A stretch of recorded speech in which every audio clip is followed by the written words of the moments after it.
Yes కమ్బ్యాక్గా వస్తుంది. నేను ఇప్పుడు ఓన్ చేసుకుంటున్నాను. Yes, it's a comeback film for me after long time.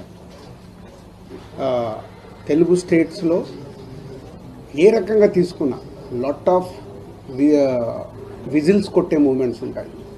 మన తెలుగు ప్రేక్షకులు సినిమా చూసి చిరంజీవి గారు ఒక మాట అన్నారు, కమర్షియల్ సినిమాలు అందరం చేస్తాం రాజు, శంకర్ గారు ఒకప్పుడు జెంటిల్మెన్ చేసిన, భారతీయుడు చేసిన, ఒకే ఒకటి చేసిన, కమర్షియల్తో పాటు మీరు ఆయన సినిమాలో ఒక మెసేజ్ వచ్చేది.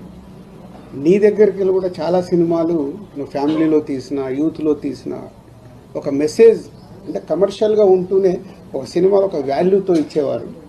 సో నీకు చాలా రెస్పెక్ట్ ఫిలిం ఇది, కమర్షియల్తో పాటు చాలా రెస్పెక్ట్గా ఫీల్ అయ్యే సినిమా ఇది.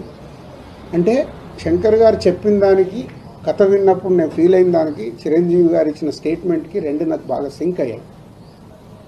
సో అలాంటి సినిమా ఇది, గేమ్ చేంజర్.